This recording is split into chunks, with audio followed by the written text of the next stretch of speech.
Checking. Keep checking. 12%. Well, we're coming through to Restream. Are we? We are. I'm stuck on my foot. We're coming through to Twitch. Hey. Moving the microphone. I haven't got chat on the screen, by the way. Is that a problem? It doesn't work anyway, so it doesn't matter, does it? So I've Look at our preview window in 4K. Yeah. It's 4K 30. This is the downside of 4. So you have a 4K monitor, and all you have to do is make everything bigger so you can read it. Yeah, that's how it works. I love that it was an option. Like, do you want to scale the text by like 200% or whatever? So then why aren't I just running it at 1080p? Yeah. What is the advantage of having the 4K monitor? Everything's harder to read. Well, who needs to read? Reading's for rich people. Yeah. Reading's for boring people. Only the boring people read. Well, we better both leave then, eh? Yeah. Oh no, we're boring people. We admit to that. Yeah. Yeah. Who wants to be an interesting person? Happy birthday, mate. Oh yes, happy. It is our birthday. Not. Is it actually today or just this episode? I think our first episode actually went live on the internet 31st of August 2013. Insanity. So actually, so it took 6 years, but we're back to broadcasting the actual day. Of course, technically we didn't record. We didn't actually record it on that day. We recorded like a couple of weeks earlier. Yeah. So yeah. Anyway, I'm the TheSuffolkRam. Skazz, yes. Welcome to episode 121 of the Randers podcast. How long have we gone for? 1,200 years? For 6 years. So it is our 6th birthday. 6 years and no cake. So I haven't got another ribbon. No, I'm really disappointed. sorry. I've been busy all day. I've still got the ribbon from the 3-year cake? Yeah. I still have that. Yeah, he's not washed since. No, I haven't. That's why I'm turning green and everything around me. It's got stink lines. So we're 6 years old. Doesn't mean we got to start going to school soon. School started 2 years ago. What, at 4? Yeah. Really? Yeah, my big boy started school at 4. Well, that was unfortunate for him. Really unfortunate for him. Because of the way his birthday fell, he started school at 4 years old. And bless him, because of the time that we'd moved, we hadn't managed to get him a placement in any nurseries, any local nurseries or anything. So we didn't have any prep work before going straight into mainstream school. Straight in the deep end. Yeah, bless him. Oh, poor man. Poor man. Yeah, okay, so 6 years old. So I don't know what things 6-year-olds do, really. Should we be into My Little Pony yet? No, at 6 years old, most kids are probably into Fortnite by now.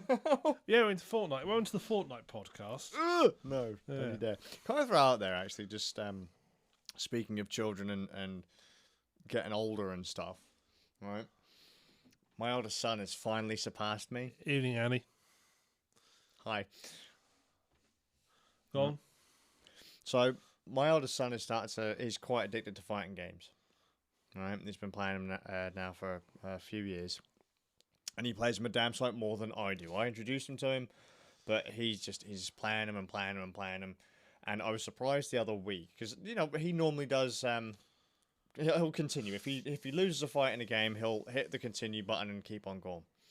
But there's one boss fight in a game that both he and I quite like in Gary Mark of the Wolves. The character's name's Kane. You can't get to Kane if you lose. Like at all, from what I remember. Like you have to have a certain score to trigger the fight. And I walked through the other day. I was like, "Oh, no, don't worry. He's probably just used loads of consider."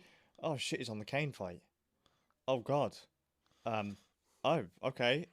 Righto. And then the other day he challenges me. He says, "Hey, Dad, can we play some Mark of the Wolves?" And I'm like, yeah, sure, not a problem, mate." Fucking trounced me, didn't he?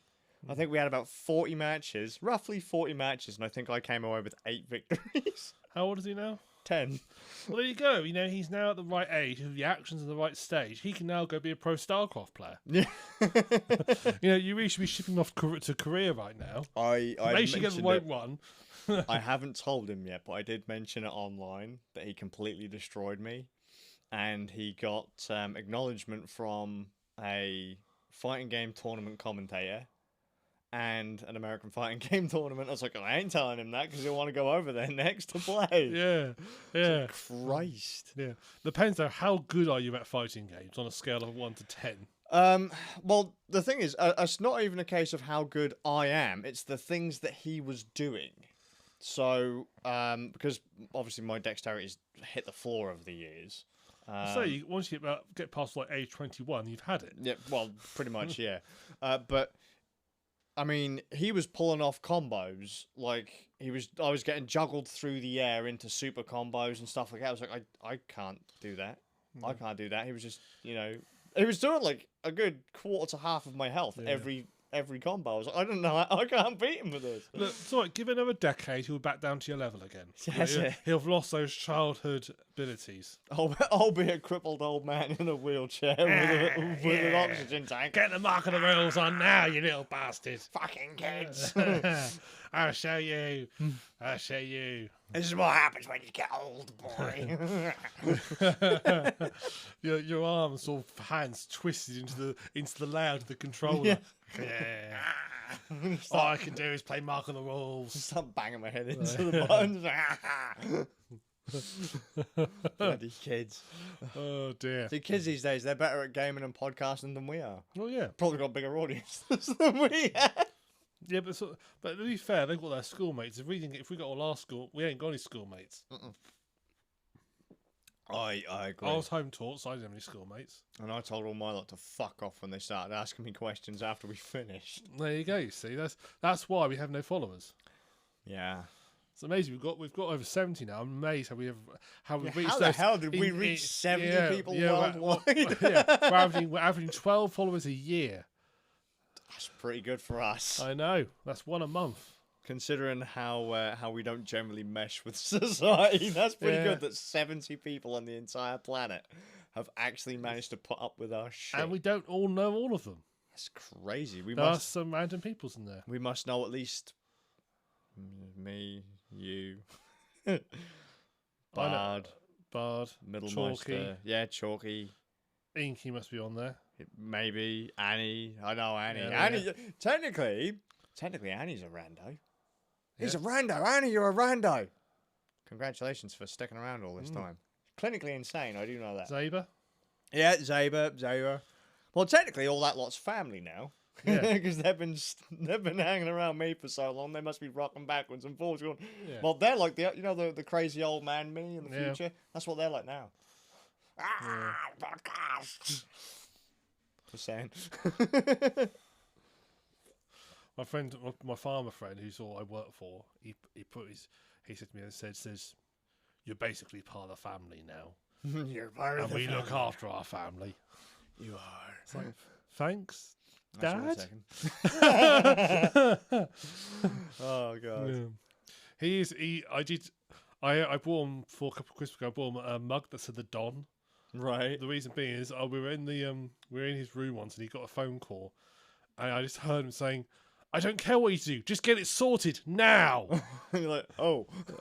He even put a slightly London accent on. I was like, oh, I didn't realise we had a mafia boss working for us now. There you go. And when he walks out in his suit. He also went and he managed to find. He wanted a banner printed for his campaign because the school's trying to get rid of the lollipop ladies. All right. And he was campaigning against it, and he got a local businessman to print him a banner for free. But he told me that the conversation said basically went in and basically extorted him to get the banner for free. I said, "Yeah, you basically forced him to print the banner for free." I said, "And you tell me you're not a mafia don." There you go. In fairness, he's doing his part for the community as mafia bosses do. Right, and he's got pigs. Yeah, you can't trust her. Don't fuck with people. Don't trust a pig farmer. That's just the rule. Don't trust pig farmers. So. What's that line from? Lock, Stock and Two Smoke Barrels, isn't it? That's sequel, Snatch. Yeah. I love Lock, Stock. We watched that recently. Yeah. Me and Inky watched that again recently. I honestly have I know a couple of the lines from it, but I've never ever seen it. To be honest, gangster films, I've just never had any interest in. Can I throw out there, Jason Donovan? No. Fucking, he's in all the action films now. What's his name? Statham? Jason Statham? Something like that. Yeah. There's still hope for us, because he was in his 30s when he did that film.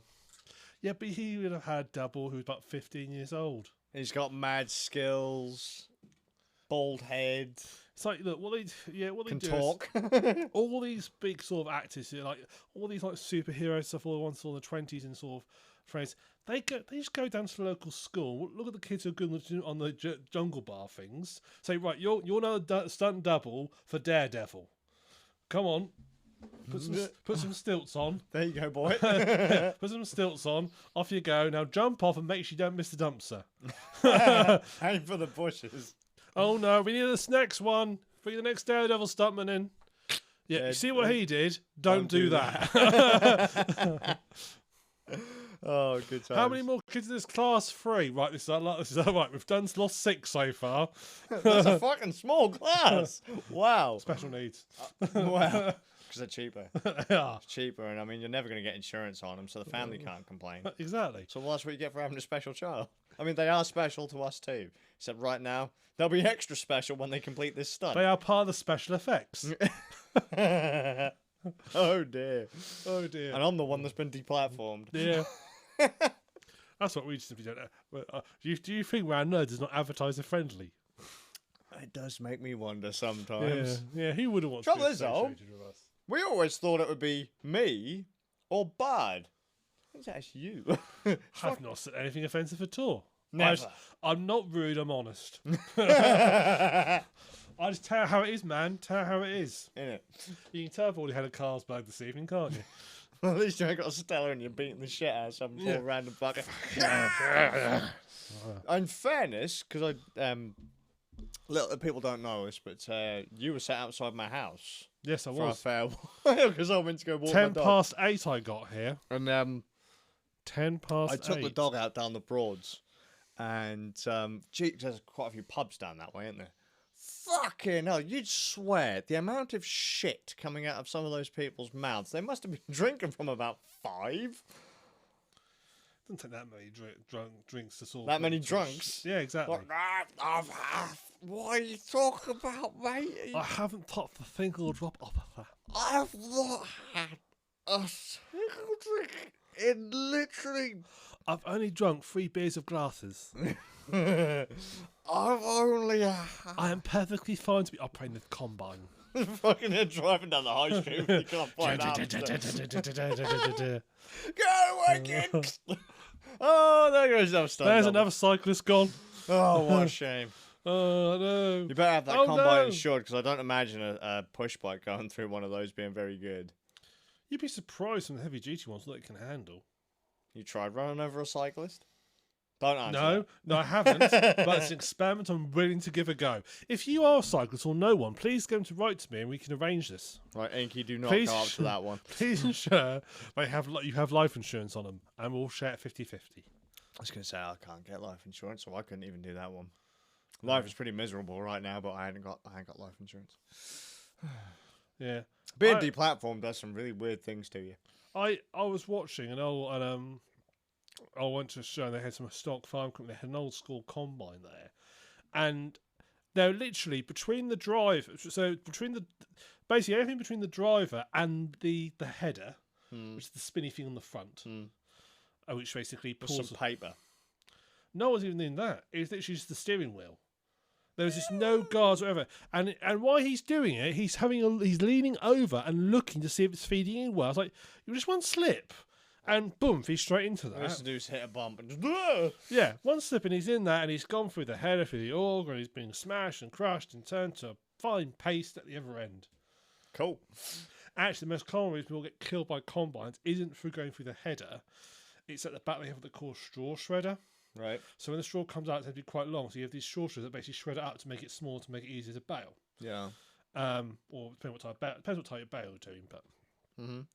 and what I'm thinking is, a combine will be going along, he'll hit a bit of a rush patch, and he'll just automatically go into reverse bad bit, and so on. That's what you're meant to do. Most common type reason people get killed is you'll get the farm manager or one of the supervisors will go down and be watching, be standing behind it, watching what's going on, not paying attention. The guy was going to reverse, just putting the guy going straight for the straw shredder. Ooh. Yeah. Look, can I just throw out there, if I was on a farm and some bastard was driving a combine, I would be nowhere near that thing. If I can see in the... Yep, I'm seeing him. He's yep, backwards. I'd be like one of those Bear 2D in mind, side-scrolling bear in games. mind they move about 4 miles an hour. Yeah, I'll be fucking on the other side of the field. That's mate. what I mean. That's what you don't. It's Like, yep, you yep, can't there quite he is. easily outrun them. There he is. Oh, yep. That'd be like, like Mario Brothers side on. I'd be like, oh, Yeah. look, there he goes. Oh, look. He's Oh back no, it's coming right towards us. We have literally minutes to get out of the way. Hang on, let me crack open another bit. Oh no!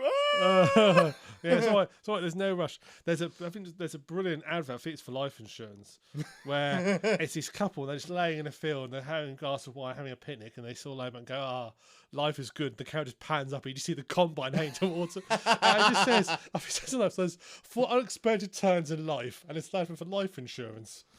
That's brilliant. I'll have to look it up. I'll see if I can find a link to it in the YouTube because I have to look that up because That is amazing. yeah, that was very funny. That couple just got wrecked. Yeah, They just potentially messed up my combine. Look at all that straw. Can't get rid of that now. Look at all the fucking red in it. It does have to. Well, see, because combine is designed to be quite dry material, so for whom to go for it, you'd have to shut it down, open up, and strip it all down, blast it all out, pressure wash it. It'd be severe amount of downtime involved. What an inconsiderate And half prick. the time you're against the clock. Inconsiderate wankers jumping in front of your car or behind it. Yeah, one chap he used to legally farm poppies, No. and the seeds were worth so much money because he used to rent his combine, was worth so much that it was actually worth him renting it for 2 days longer, and he needed it. And he'd spend the 2 days opening it up with a hoover, scraping it out, hoovering out every nook and cranny of the seeds. That And makes the sense. money. What else do you do with poppy seeds? Then? Like medication and Put them on bread. Oh yeah, fair. They use lots of medication. Also, their opiate seeds for that. Bread, research in inverted quotes as I'd well. like to research some of those. All sorts. In fairness, never have, to be fair. No. But yeah, I don't think that opiates are quite as dangerous as people like to make out. Because Granny goes in for her hip replacement and is fucking mashed off of her face on. That's like anything though. It's not the opiate I don't really know much about opiates, but from what I understand, it's not so much the opiate it's like anything. It's just the dosage. I think the opiates themselves are. So I think it varies. Some are more addictive than others. What was a weird thing actually? Weirdly, I saw there've been done some research into ketamine. I think they found nasty stuff. Well, I think they've actually found though it's quite effective for treating what was it they said for some form of dementia. Oh, interesting. They said it's actually quite effective for that. Whether it's because you just don't care anymore. Yeah, man. But yeah, I mean, dementia's an awful illness. Yeah. Do you know what really rags me off? Can I just throw out there, just because we're going off on a bit of a tangent rather than talking, it's supposed to be games we've been playing. Fuck that. Didn't this happen last week as well? Last fortnight? Yeah, it's got to happen. It's got to happen. We've had drink. I mean, I've only had a can, but we've had drink. We've gone 20 minutes and we've still talking about combines and dementia. Well, all the exciting things you come to the gaming podcast listen to. Yes, it's rand nerds. Farming Simulator, there you go. Rand nerds. Random. That's true. Random. I've had to explain it to a few people, by the way. It does. I do feel quite drained when I have to explain that to people. Yeah. 30 seconds on Google, they'd have figured that out. Yeah, but I don't think the RAND nerds function is actually valid in any language. I don't give a fuck. They should figure it out. I think there is a RAND R-A-N-D bracket function in Python. I think there is, but Python doesn't use. I don't think it uses semicolons. I don't know. I've never programmed in Python, so I don't know Python's much the about devil to me. As soon as they put use indentations as part of the code structure. What rags me off? Okay. Dementia and cancer. Fuck me, I'm getting sick and tired of all of the cancer adverts. You know, they're like, oh, You mean the fighting, not the adverts for cancer. Well, the ones fighting. yeah, no one's ever worried about Cancer's saving awesome. cancer cells. No one gives a shit. Like, it's not about No, let's save the. Cancer cells are doing quite a good job saving themselves. That's the problem. So the thing is, it rags me off because they always bring up them statistics like 1 in however many people ends up with cancer or whatever. You're more likely to end up with dementia. No one gives a shit. It's never on telly. You never see fucking drives for that. No. Yet you are more likely to get fucked up by dementia than you are cancer. Yeah. And dementia's evil. Evil. Because the people with dementia will eventually forget their own family, forget themselves. Cancer, they remember you all the way up to the fucking end.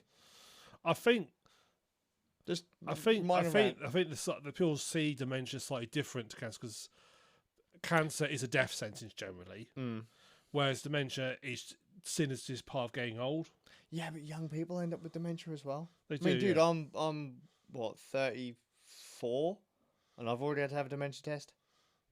So that's, well, in fairness, I'm not exactly the sharpest knife in the drawer, but so it could have been confused with dementia. But I don't know, it bugs me a little bit. Although maybe it's because 'cause back in the 60s and that, no one really spoke of cancer. Cancer was like you don't speak of that kind of thing. Maybe dementia's kind of at that point now. The other thing is cancer is we say cancer, but cancer is just a category of a number of related illnesses. Yep. So that's why we say, we're going to find a cure for cancer. Well, you won't find a cure for cancer. You'll find a cure for a type of cancer. It's like saying we'll find a cure for bacteria. Well, you won't find some for certain types of bacteria. Yeah. So there's lots of different types of cancer. It's a cover-all term, whereas dementia is obviously a disease. Having said that, I was at where was I today buying stuff from? See, I've got lots of stuff. Jesus Christ, you've lost it, mate. You have to send it Let's to see. I went to the farm. I then went to Argos. What are Argos for? I bought a new Kapur chair. Oh, okay. Because my Kapur chairs, the wheels have fallen off it, and is it comfortable? It's quite comfortable. I've gone for a fabric one this time, one of those mesh fabric ones, rather than leather. Because I find that leather, I tend to get hot and sticky and sweat too. And I sort of you just like stick. I've sort of in the summertime sort of peel myself off. Can someone bring the crowbar? Yeah, it gets so hot. So I'm going to try a fabric one this time, so it's a bit cooler to sit in. Sure. I don't have a chair. I'm quite sad actually. I've got it's great because it swivels again. Because my swivel broke on my other one, and all my casters fallen off. So basically, I had a chair. You had a regular ass chair. Yeah. You had an 1800s chair. Yeah, it does nothing other than. It's done me about 3 years service. I tend to go for a chair every 3 years. It's not as bad as me and cameras. Yeah. Jesus. So it's a nice, it's grey, it's got arms, it's swivel. £65 at Argos at the moment, if you're interested. I'll put the link in the show notes.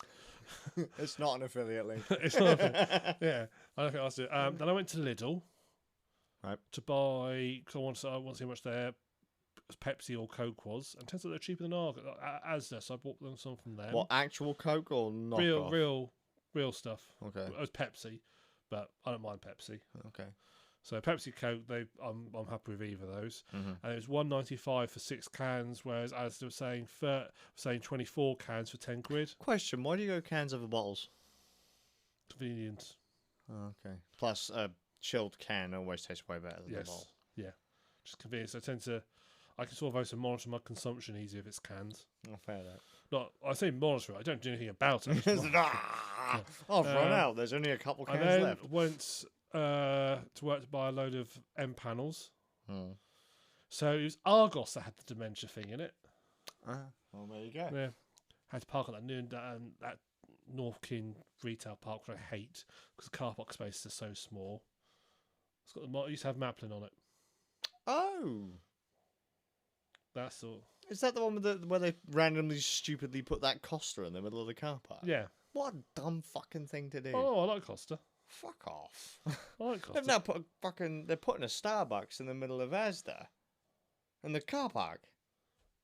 That is a bit weird, I will admit. Dumb as fuck.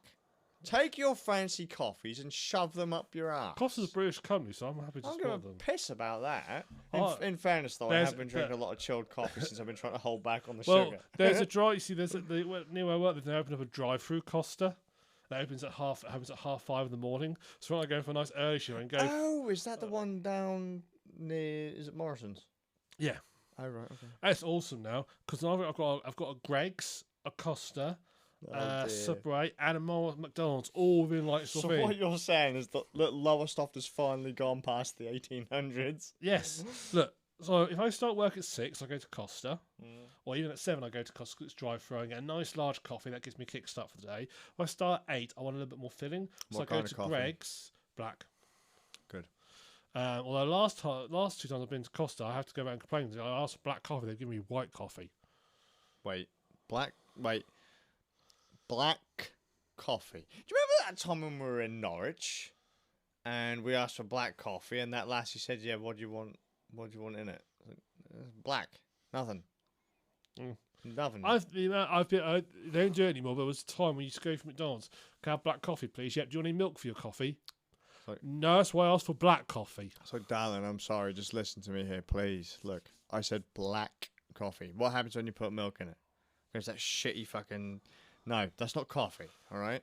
As much as I enjoy cow lactations, I do like cow lactations. Mm-hmm. He's not a dirty vegan. No, I'm not a dirty vegan. Not even a clean vegan. Nope. He's not even an in-between vegan. No. I'm all for all gifts that animals give us. But yeah, I enjoy my cow lactations. But I don't like them in coffee. Oh, that's fair. I think that most fancy coffees are really... Can I throw out there? Right, random fact, because this is not about games at all. Okay, random fact. I dislike Starbucks. I will not go to a Starbucks. But, you know the chilled coffees that you can buy from, like, you know, Tesco's or whatever? Yeah. Happy drink one of those. Oh. Random, Matt. Fucking hate Starbucks, though. Yeah. Overpriced shit. And I've thought that ever since... Oh, yeah, mate, you got to try this. Because we used to know someone who used to be addicted to Starbucks coffee way back in the day. Yeah. Ah, it's fucking great. I was like, how much does this cost? This is bullshit, dude. It's all right, but it's not worth my left testicle. Costa's black coffee, large. It's $2.95, but it is fucking massive. Why don't you just buy like a pot of instant? Yeah, but then I have to do it when I get to work. I have to boil the kettle, man. What are you doing? Like, and I'm sorry, but proper ground coffee does taste better than instant. No, that's true. It just does. I'll give you that. So, I agree to that completely. So my new office has got a Tassimo. Oh, you posh bastard! I have a Tassimo. Oh, yes. So you have to come out and have one of my Tassimo coffees. I have to have a Tassimo coffee. Oh, Tassimo coffee. Delicious, marvelous, marvelous. Yes. Quaint.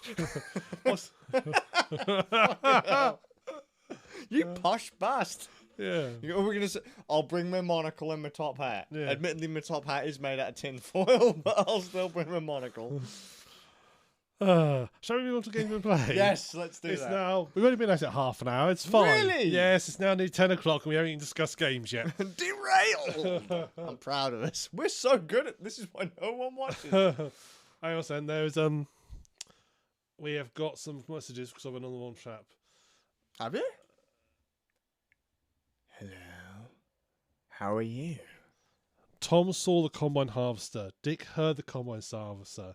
And Harry, who's the only one who could have told the others about the combine harvester, didn't have a clue what hit him.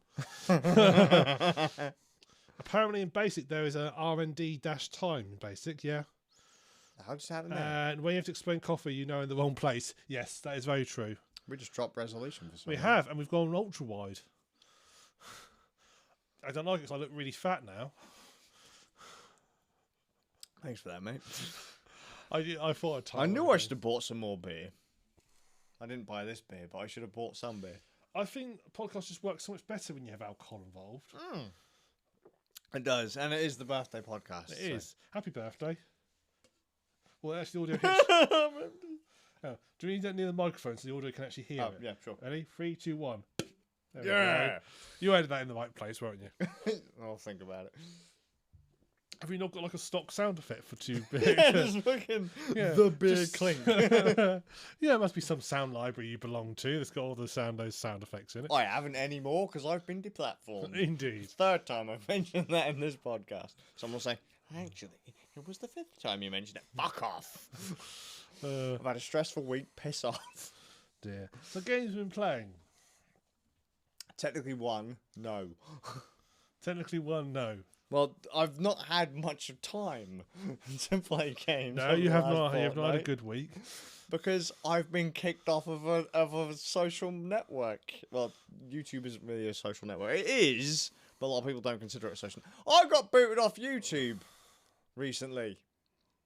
not from copyright strikes. It's all that extreme right-wing stuff he's been putting on there. Not from random shit that of all of the things that I've said and done online, I was like, surely the thing that will deplatform me is go down this list. No. It's a glitch. It's a fucking glitch. He's been deplatformed by a bug. Yeah. And no one gives a shit about it. So I'm like... It's the best type of bug because no one knows how it works. Exactly. And people are like, well, you know, we had to do blah, blah, blah because your metrics don't match up with our requirements. We're okay, yeah, sure. Well, they definitely fucking don't now because I've been blocked worldwide. Everything old and new is blocked. So fuck off. But today I did play a game to try and chill out. I did. Okay? I told you. So, hang on. I have to ask Ram a question. Earlier on, you mentioned that you wanted to buy the new Fire Emblem game. I did. You don't own a Switch. Who in your house owns a Switch? On PC. What? Yeah. Fire Emblem's a fucking... I'm sure it's because I'm sure it's on PC. No, Fire Emblem's a Nintendo exclusive. Oh shit! Well, the people I've been listening to discussing playing on PC game podcast, unless they've been jump ship and playing on something else. No, I don't care. I'll buy a Switch for it. Sounds awesome. Yeah, I don't remember. Do you remember what it was called? At least we can call it Project Fire, but I'm assuming it's the newest one. Oh, I was just going to say, I'm pretty About sure. being child, it's on chap at school. Yes, the new one. I'm pretty sure that's Switch exclusive. Perhaps it is. Perhaps they've been jumping. Perhaps they've been. You better get a Switch, then, son. I better get a Switch. So I was telling Ram about a deal that Nintendo have on the eShop. So if you're a Nintendo Online member, which is like $20 a year for an entire family, they will then give you the option to buy Nintendo eShop vouchers, and they sell them in pairs for about 84 quid. But they instantly give you £4 back as kind of like, oh, thanks for buying this thing. Why don't you just set it £4 cheaper? Who knows? But they don't. In fairness, I think you might get more money back if you, or you'll get more money back straight away by buying the games separately. But anyway, you buy these vouchers, you get in a twin pack, you pay £84, get £4 back, and what they allow you to do is buy any 2 games on Nintendo's like pre-approved list of games at that rate. You can just buy these vouchers, and then anytime over the next year, you can pick up 2 games off that list. And it doesn't matter what price they are, just the vouchers are a game. So even brand spanking new games, example, Astral Chain and Daemon X Machina. Astral Chain came out like a couple days ago. It's $50. That's on the list. And Daemon X Machina is coming out next week. Sometime in the next fortnight it's coming out. That's already on the list. So, because I've been really pissed off recently, I decided I'm sick and tired of playing the shitty games that I've been playing. Halo, if anyone's curious. I've been playing Halo one stream. Not East. I finished them. I'm done. Finished? Yeah, done. That's been podcasted for like last year. I know, it's done. I'll play them again. No. Yeah, I wanted to see if the vouchers really were, what was there anything decent on the vouchers? It was reasonable enough. Couldn't justify buying 2 games at 50 quid a piece, but 84 or 80 after the cashback seemed all right. So I picked up Astral Chain and Daemon X Machina. Daemon X Machina is like an Armored Core style game. You ever played Armored Core? Yes. Right. Basically modern Armored Core. I've played the demo. It's pretty fun. Really looking forward to playing that within the next couple of weeks. Astral Chain. I was tempted when I bought the vouchers to just keep one and wait for something that I really wanted to come out and get it with the voucher. Astral Chain didn't really interest me. It didn't really interest me when it got first announced. Just seemed a bit kind of weird to me. But I saw some extra footage of gameplay today. I was like, that looks really fucking fucking good. Stupid, but good. I'm going to pick that up. So, my first game was Astral Chain. Second game, Daemon X Machina. Astral Chain takes place sometime in the future. I haven't quite pinned down when yet, because maybe I missed it. Maybe I wasn't paying attention to the story. But the idea being that humanity is screwed. The Earth is screwed. Majority of the planet is uninhabitable. And humanity, the survivors, have gotten together on this artificial island called the Ark. And So it's like, oh, well, in like 10 years' time. Yeah, pretty much. Oh, go on. Pretty much. And we are being attacked by... so like everyone's, chaos in the streets and all that kind of crap. But we are being attacked by, I think they called them the Chimera. I might be wrong here, but these are beings from like another dimension, like another plane of reality. So average Joe public can't see them, but people will be abducted by them, killed by them, or contaminated by something like, I think it's called redshift, which will turn humans into chimera if they're exposed for too long. The police have a special division where they have captured chimera. I think they were called chimera. The demons, or whatever they are. They've captured them and they tie them to a compatible human with the Astral Chain.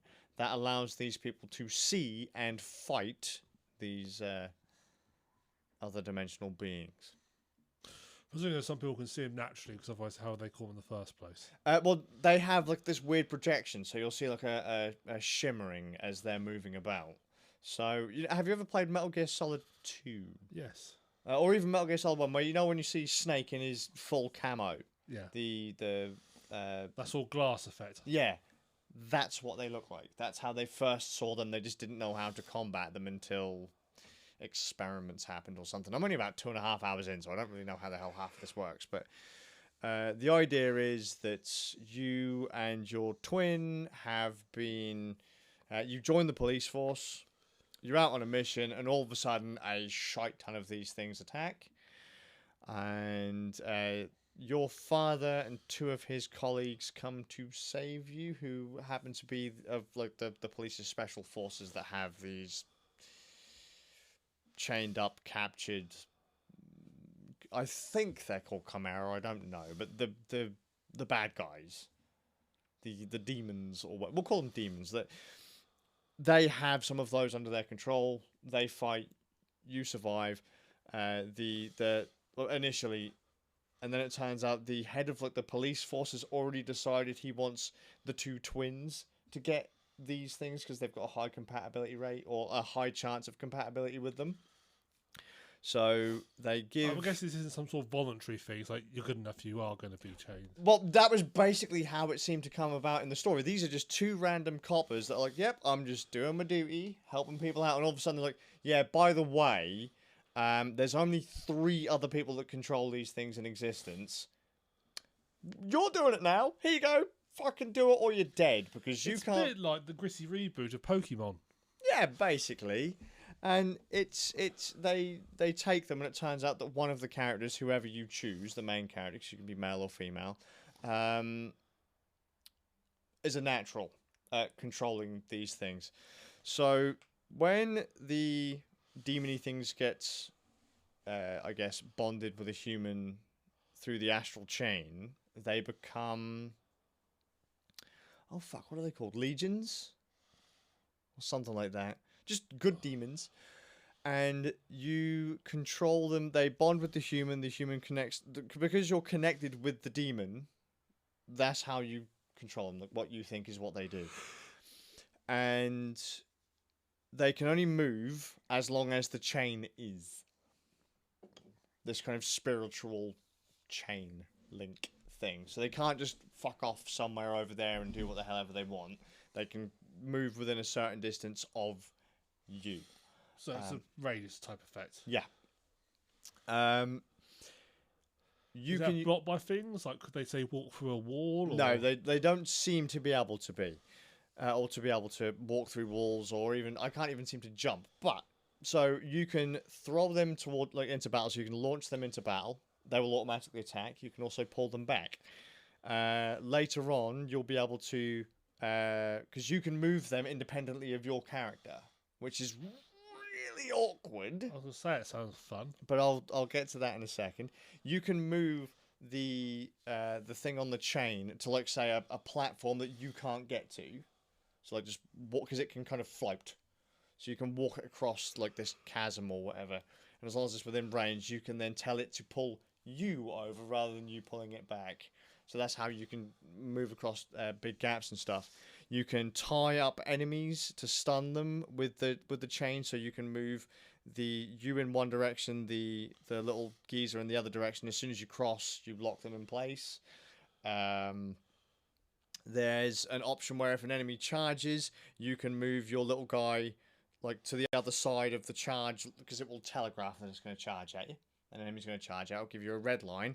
If you move your character and the chained geezer to opposite sides of the line, you will act like a rope and just kind of spring them back and stun them. It's neat. It looks beautiful. It's like a third-person action RPG. It looks gorgeous, taking place in the future. There's neon everywhere. definitely the future of its neon. The opening sequence, you're on like a speeder bike from like fucking Tron or something, shooting at all these things that are coming to attack you, all these corrupted humans. Things are blowing up everywhere. It looks really pretty. You wouldn't believe it was on the Nintendo Switch. The soundtrack is kind of techno-futuristic stuff. It's kind of neat.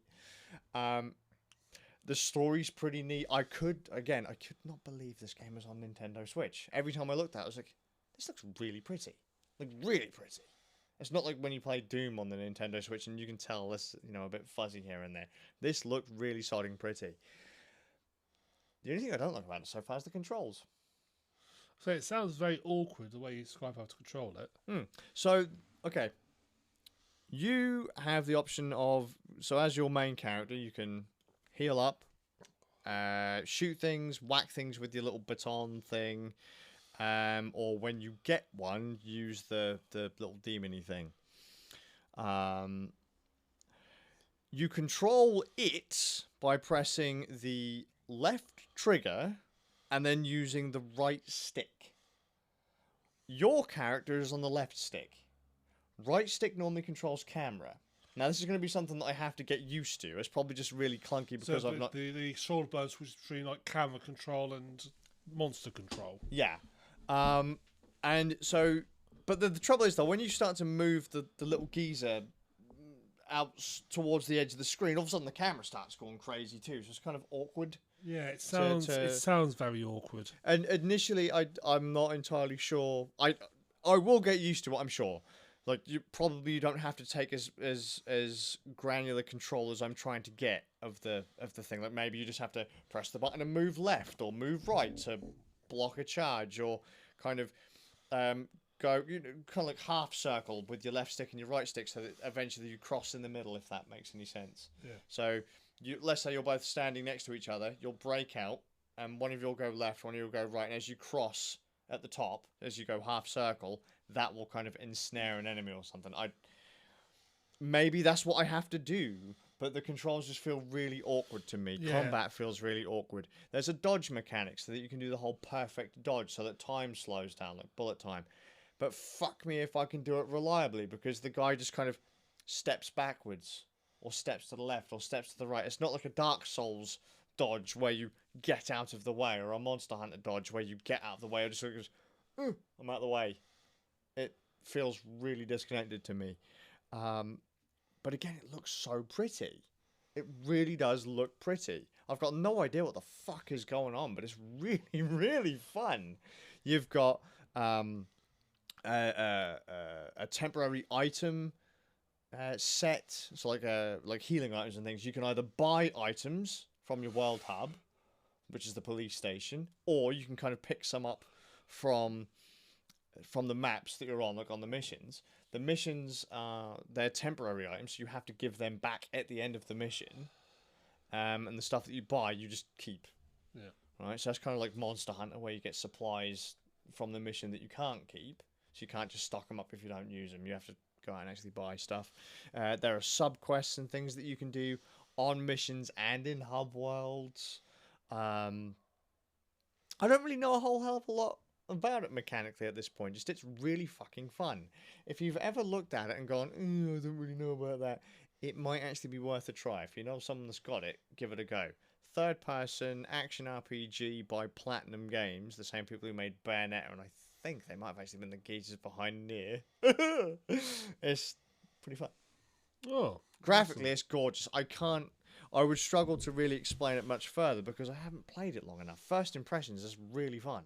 Just the hardest thing to do is control that stupid secondary character thing. Yeah. It attacks things by itself anyway, so just send it off to do its thing as long as it's within the area that you're running about in. Controlling it sucks. It does sound awkward. It'd be something better if it had been turn-based. Yeah, maybe. Because you could control them separately. Yeah. But then again, that wouldn't have been very Platinum Gamesy. No. Because they do tend to like to have, high-paced, fast-paced action, dodging, perhaps explosions everywhere. Rather than so much controlling, it's a case of attack this, kill this. There is an option to completely dumb down the controls. I should mention this. I'm playing it on casual mode, which I believe is normal mode. And then you have kind of like more advanced mode, which gives you like less continues and things like that. There is a super uber casual, you're only interested in the story mode, which I think pretty much takes care of combat for you. So all you have to do is, as a police officer, do kind of the middle ground sequences where you're exploring the city, searching for clues to find where the enemies are that you have to kill. Because you have to do that. You have to do a bit of detective work and scan the area and all that fluff. I haven't tried the uber casual. The interesting note there is I think you can repeat missions and change whether you're on uber casual or super hardcore mode. I think it's giving you the option to just go, I just want to get through the story today. I'll play this mission on super casual mode and you do most of the stuff for me, kind of thing. That gets rid of the whole I have to move the fucking... I think that's the point. It gets rid of the bit where you have to move the enemy, the other character around. But it's kind of fun. Yeah. Share actual thoughts next time. Cool. That's all I've done. 2 hours today. To be fair, all I've done for the last 2 weeks is carry on playing We Happy Few. Yeah, but at least you can explain what the fuck that's about. Yeah. And make it so that people can understand it rather than going, you twiddle sticks and characters move. Well, most games involve twiddling sticks, to be fair. In my case, spinning a mouse and hitting buttons. Well, see, that's how awkward it would be. Imagine you were playing that on mouse and keyboard. So, like, let's say you had WAS and D to move your character around, and then you had to press Z or Shift, and then the mouse to move the other character around. And you have to do both simultaneously. I have played a little indie game a long time ago, which... You had 2 characters. One you controlled was the other you controlled the arrow keys. What was that? Oh God, was that Brothers or whatever? No. This is a long time ago. When it was all, you come across these random indie games. It wasn't even on Steam or anything. It was just like loaded via web browser type situation. Oh right, sure. It's a really random game. Think of any sort of random web browser games like they've got names like Find the Duck or something. It's something like that basically. But yeah, it was interesting. So sure. I remember once when I was really young, we had an old IBM PC that had Snake on it. Yeah. And you could have 2-player version. Oh yes, you'd have to have like one person over here and one person over there. And I used to do that 2-player, one on each. That's insanity. Yeah, I didn't get very far. You can't just start there. Most kids these days have no idea how hard it was to play multiplayer games on PC back in like the 90s and that. Because you used to have like one person was over here using these buttons, and then you had someone else with their hand over here and another. To be fair, it's not much better now. As in next to each other playing because they aren't really designed for it. No. So I think PC. That's one thing that consoles have got is the old bums on seats all around the TV type thing. PC hasn't really got that. That is one advantage that consoles do have. PC gaming PC gaming very quickly adopted the idea that you needed 2 machines and a connection between the 2 machines and 2 copies of the game to be able to play multiplayer. I think the trouble is that as an overall machine, it's designed Yeah. as a single user machine, not a multi-user machine. So the only way to have multiple users is to do those funny cheats where like you have one half the keyboard, the other person has the other half the keyboard, and it's a cheat basically to get around it. I don't think any. I'm not gonna say for definite. But I strongly suspect that if you plugged in say 2 Xbox controllers into a PC, I don't think you'll be able to tell the difference. I think it'd take each input as valid. You think? I've never tried. I think you can. But my guts. No, I'll have a look, see if it will. But my gut says it would treat them as you just take both inputs as gospel and you fight in control. No, in some games that I've played, it will literally come up with Xbox and then in brackets 1 or 2. So like when I plug in my sound cards, for example, if I change ports, it'll just go, oh, here's a sound card, number 1. And if I set it up, if I move that sound card to another port, it'll go, oh, hey, here's a sound card, same model, number 2. But will it let you use both simultaneously? I'd imagine so, yeah. I'd imagine so. Because, I mean, Assault Android Cactus, for example, is on PC, and that doesn't allow online co-op. So... I'll look into it. Sure. Cyberdogs, old DOS game. 2-player cop, top-down mission-based shooting collecting game with fog of war. There you are. Cool. The more you know. The more you know. Yes, I'm playing with Happy Foo. Again. Is that 3? This That's is 3 parts. Yeah. podcast? I'm nearly up to 40 odd hours. I've finished Act 1. How many acts are there? 3. Act 1 is the biggest one. Act 1's about half the game. Act 2 and 3 are about the other half. You can tell because Act 1, when you complete a mission, you get 5 skill points. So Act 2, you get 9. Ah, okay. So just quickly boost that character up to be able to do. Okay. Yeah, they're a lot more compact. Sure. Question at the end, I will say the storyline. I quite the storyline and the storylines interlink with each other. Okay. So you don't get the full background unless you play all 3 acts. Okay. And also what's quite neat is the characters cross over and meet each other. Oh, neat. So I'm now playing the character who I'm playing Act 2 appears in Act 1 storyline, and there's a bit where you have a cutscene. Act 2 you have the same cutscene, but from the other person's perspective. So these things are happening in parallel. Yeah, it's all first person as well, so you see it from. Sure.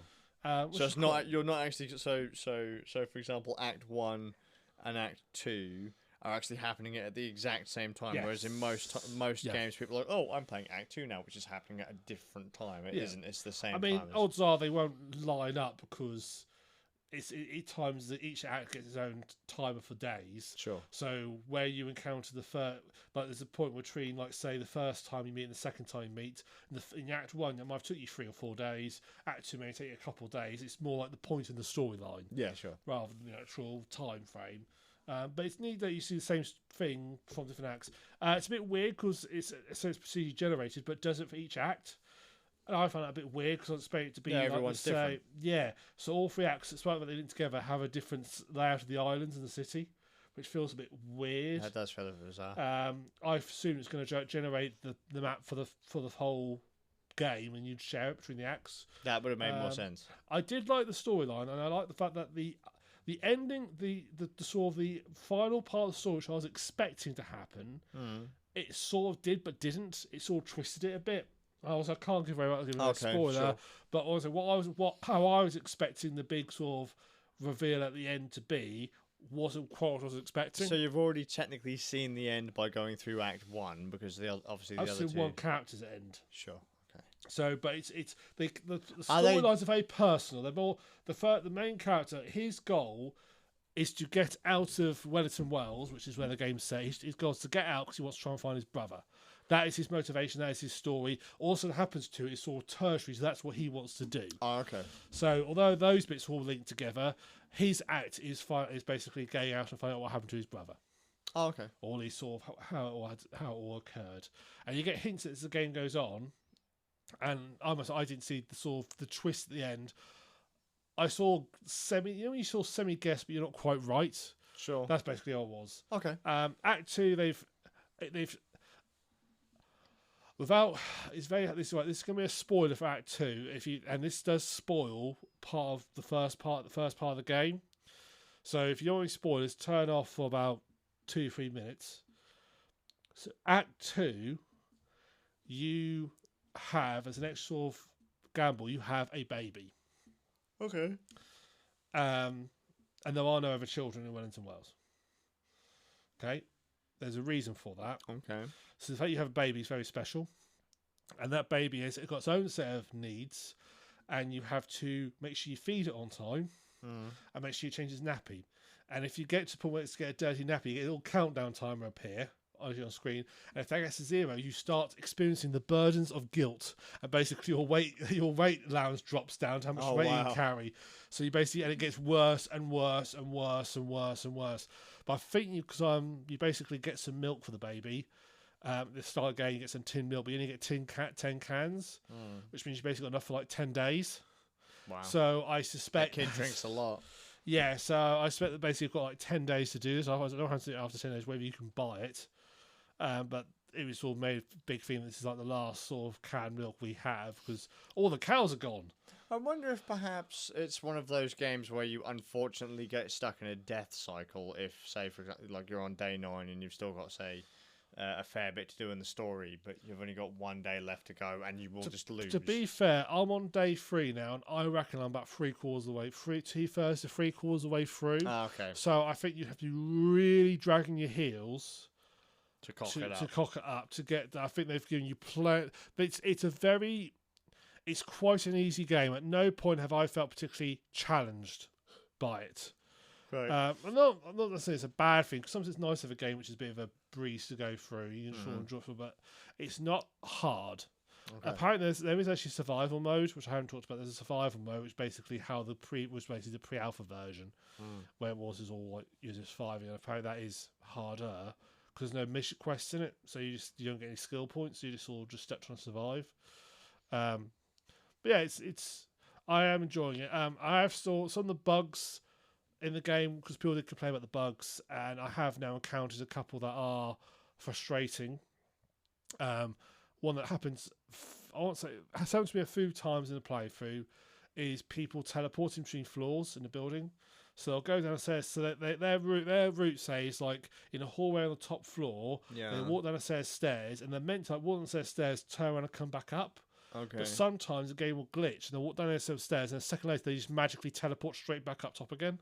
Weird. It is weird, and if you're doing a stealthy bit, that is frustrating. But those are relatively few and far between. But yeah, I'm sort of reassessing it. Thinking, actually, could I justify the price? I think actually, the amount of hours I've got out of it. Mm-hmm. I mean, I've spent far more money, more money on other games. I've played for a lot less time.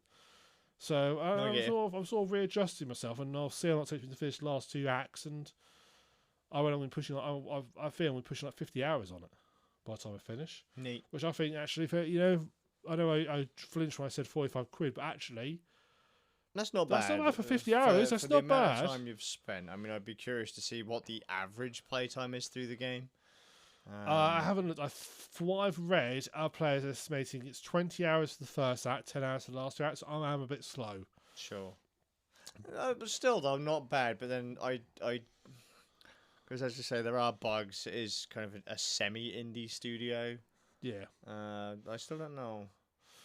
I think it's all quantity of game I'm getting out of it, and it is crafted. What they have crafted looks is quite pretty. It looks very pretty. The cutscenes and stuff are very well done. They feel very well done. The whole Uncle Jack section where they've actually gone to hassle of actually making very old style recorded footage. And they actually got an actual actor to dress with it and do it very old sort of BBC style 1950s record, and they've done a very good job of those. And those sort of like things I like sort of come across, and they're so well integrated. I mean, the amount of times I've heard it. Uncle Jackson will go sit in the lounge at this house on Burger King, put the TV on, just sit in a chair and just watch Uncle Jack on the TV, and it's just quite amusing how you go to bed with Uncle Jack and you read his little bedtime story.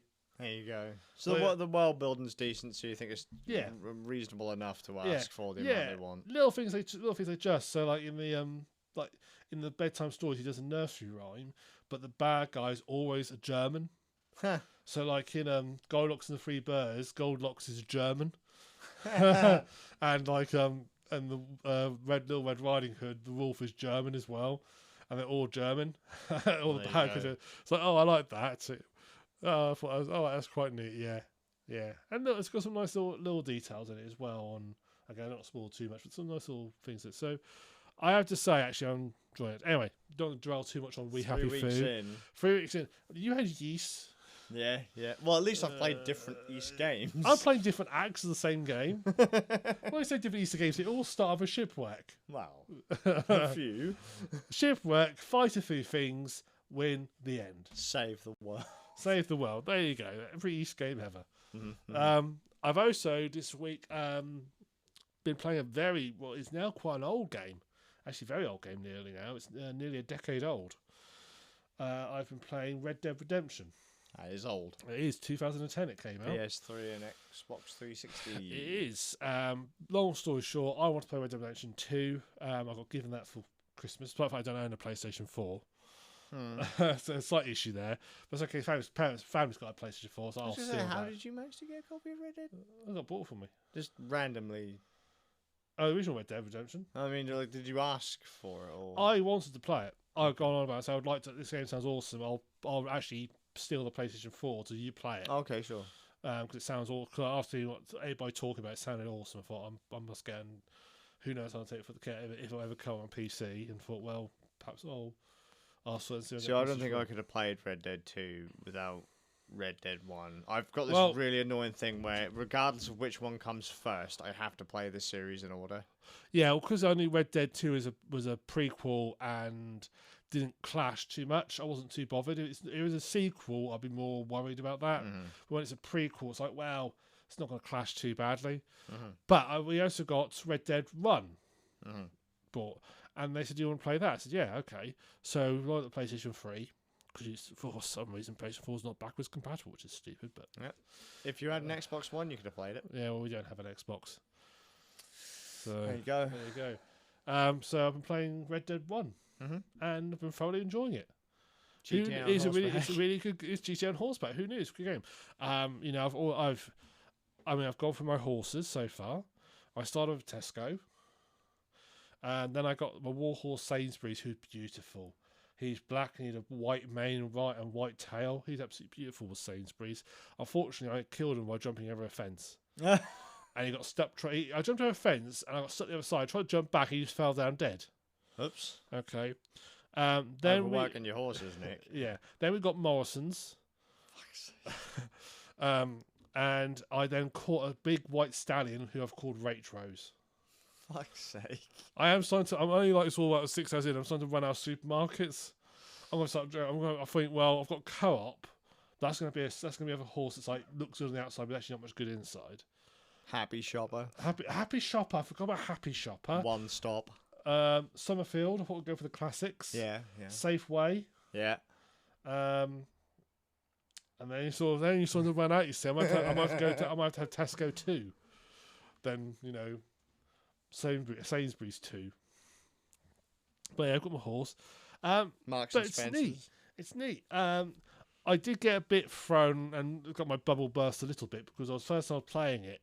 So I'm on horseback and we've gone for this wanted kill and I've killed this guy who's wanted and I'm stealing his bounty, going to get his bounty. But some of his mates come along and they're trying to kill me. And I'm running around, so I sort of swing the car around, so I'm sort of roughly lined up with them. Yeah. And then I go to aim mode because it's quicker to swing when you're not aiming. Obviously, Yeah. you tend to. So I get the camera position, then I go to aim mode. Come to aim, perfect, lined up perfectly, bam, shoot, excellent. Swing around to the other guy, aim, boom, shoot, perfect. I thought I'm really good. I'm getting it just right. I'm just in the sweet spot every single time. Turns out it's auto lock on. Well, I'm not used to auto aiming games. I'm used to games where you have to actually aim. So I'm not used to games just locking on for me, and it really. And when I found the next day it's auto lock, I was like, oh, I thought I was really good at lining up. Our survey says no. I'm just auto locking on because once I know, because it's quite generous. Yeah. Basically, as long as it's sort of in your field of view, and you're sort of roughly point at them, you will lock on, which is quite good. I did mention something about that to you earlier. Destiny. It's Destiny with the snap lock. Ah, right, yeah. You can just so long as you're in the rough area of the enemy, it will then snap for the nearest big meaty target.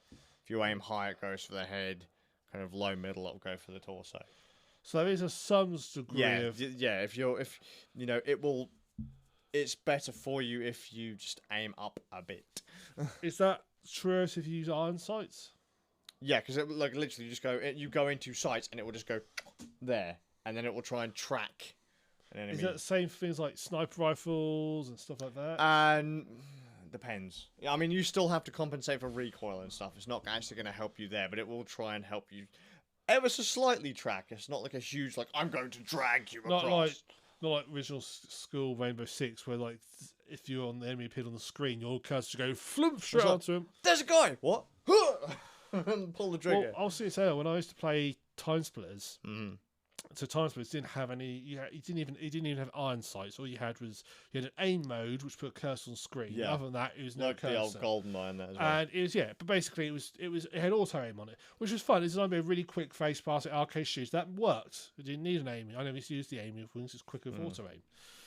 But what was neat was they had animated the guns. The guns would twitch. Yeah. And you'd be walking through like this sort of dark area, and all of a sudden your gun would just twitch in a direction. Oh, there's someone over there. And you'd fire because you see the gun twitching. It's quite neat. It's kind of like Duke Nukem and like Doom and all that, and you know you didn't really have to be hugely accurate because. Oh, my lights just ran out. You just kind of point in the rough direction. All of a sudden, somehow bullets were hitting an enemy that were kind of up and to the left, and you know. It's just the way it is, you know. You didn't have a particular because you got to think like the older shooters weren't. A lot of them didn't have mouse look for example. No. And in consoles, look, I'm sorry, an analog stick is not going to be as precise as a mouse, so you need a bit of help. Can you do it with a stick? Can you get really good at aiming even without I think aim assist on? You practice. can. There is still a skill gap. You know, you can't just have a complete novice go in and just, you know, oh, the aim assist is helping me loads. That's not how it works. But if you've got two people in the same game, one on a PC, one on a console, the PC person, and if they've never played such a game before, the PC person they'll pick it up quick because it is more intuitive. But what I'm saying there is that even if you were to take two console players, someone who has never played before and someone who has put in like hundreds of hours into say a certain shooter, the person with the more experience will still be a better aim even though the aim assist is there. Yes. It depends on the aim assist, how generous it is. I say in Time Splitters' case it was quite generous, but I think that was the whole point. They wanted you to get through the missions really quick. Like if you look at like let's be honest, Time Splitters was mainly for the multiplayer. Yeah. That's why they gave so much customization. I mean, Time Splitters to me is still one of the best multiplayer games ever made. Now customization. I mean, in fact, you could actually customize every single weapon drop. What was that game I was playing recently that actually had Time Splitters 2 built into it? Homefront Revolution. Really? Yeah, there's a Time Splitters machine in it. And you can play a level or so of. How bizarre. Time Splitters 2. If I remember rightly, I could be wrong on that one. Is there any link between the two studios? I'm not entirely sure, to be honest. I just remember, I'm pretty sure it was Homefront Revolution. Because I know Free Radical Design are gone, who made Time Splitters. They went because they made two Time Splitters, and I can't remember who published the first two. The third one, I think, was published by EA. And there was this definite design shift because it went from quite arcadey. So Time Splitters 1 and 2 was like, you know, you shoot people, they go down, there's no blood, no gore, that's it. Time Splitters 2 introduced more gore into it and so forth. It made it more add-on. I didn't like it too much because it's all lost stats. I mostly played Time Splitters 2. Yeah, Time Splitters 2 was probably that was the game that would always get pulled out every party. It was one of the games that always got replayed on the PlayStation nearly console. Definitely it never like got played, got put on a shelf and left.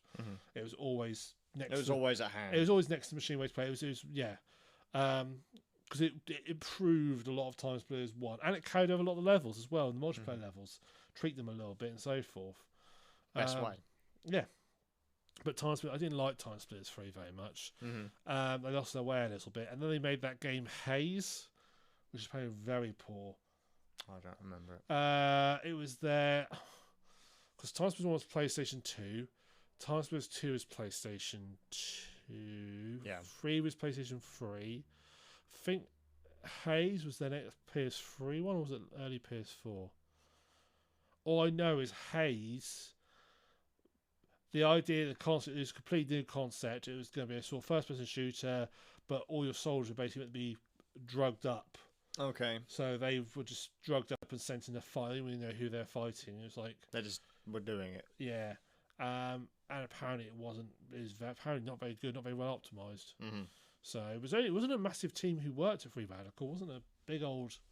I mean, literally back in the day, they weren't big teams. No, sure. Back at sort of PS2 era. I think average team size about 60 people. Mm-hmm.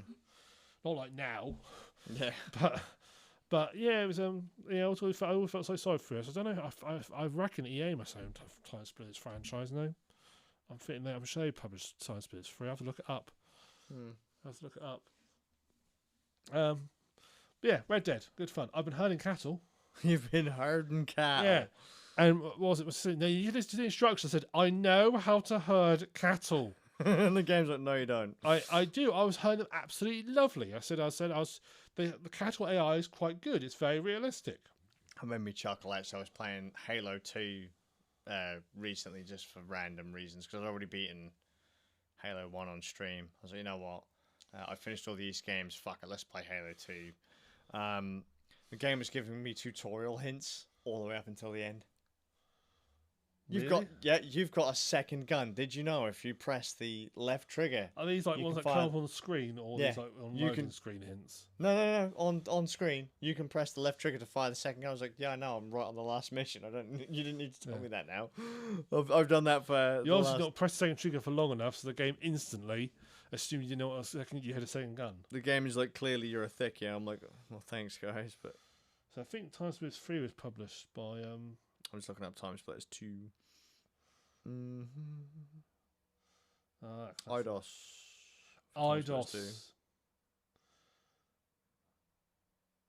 Wow. Check 3. Cause, do you know? I think Free Radical was made up of some people who were ex-Tomb Raider devs.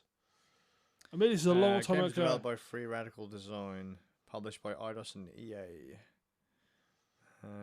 THQ Nordic announced that they had acquired the series from Crytek. Oh. Crytek had it? Apparently. Free Radical. They did, because Free Radical become a Crytek studio. Time Splitters series. Because it played very much like the old GoldenEye games. It did. It was very fast-paced, arcade. I think Free Radical got like shook up and loads of people got gone. Then they got rebranded as Crytek UK or something. Oh right. That'd take me a while to read through all this, but just go to the end where they all go wrong. Let's just say like everything went wrong anyway. I love here it's got notable employees on this article and it's got their websites. Like, oh hey, here's this person. That's where you can go to find them. Hey, here's the person who wrote all the music. There's where you can find them. So, they're not actually links though, are they? Just you're gonna have to copy and paste those. Yeah. Either way, it's gone now. Yeah. Poor Free Radical. I'm pretty sure it was Time Splitters 2 that was in. Yeah, because I think it's Eidos that published Home Front of the Revolution. Yeah. Oh, that's obviously where they got the license from. Yeah, themselves. Yeah. We give ourselves permission to do this. You guys are getting nothing. SARS now. Yeah. But yeah, it was actually kind of neat to play Time Splitters 2 in that game. I was like, I haven't played this in years. I don't know what I'm doing. Yeah, one of my absolute favourite games. I love the fact the single player version of Time Splitters 1 was basically capture the bag. It was basically you went there, grabbed the thing, and ran back to base. Good times. Yeah. Just 9 levels, because I got Time Splitters 1, I unlocked every character. As soon as you had like to complete to do them, you had like the first mission you had to do in 59 seconds or less. Yeah, like you had par times and stuff, didn't you, to be able to unlock certain things. I think cause the first I played, I think it was about sort of 6 minutes. I think I got down to about 53 seconds.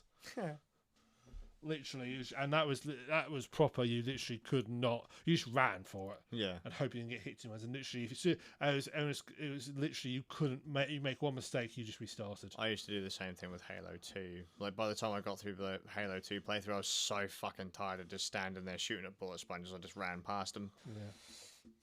But Halo. That Medal of Honor used to have that issue, isn't it? There are bits where. I'm at a bit now, lots of enemies are coming. Is this the bit where I have to just stay here until I kill them all eventually after wave after wave? Or is this the bit where I have to like go to some trigger point and stop the enemies? That's what I used to do with because there are a lot of shooters, weren't there, that came out with the Medal of Honor play style. Oh good. What happened there? I have no idea. Hopefully we're still live and hopefully it hasn't fucked up the recording. I will check restream. But yeah, like no, it seemed to be fine. Killzone, as an example, used to do. They used to have like trigger points. Killzone 1 and Killzone 2. It was very Medal of Honor style. And if you stayed in one point, just enemies would just keep on coming and keep on coming and keep on coming. You had to push forwards, otherwise you'd just get swarmed. Yeah. I love games like that. Though. Yeah, I don't. Well, I do, but tell me.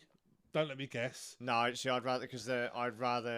Well, see, I always assumed that if I just stood there, they were just going to keep on calling in reinforcements. So just fucking get in there, fuck them up, and run. Yeah.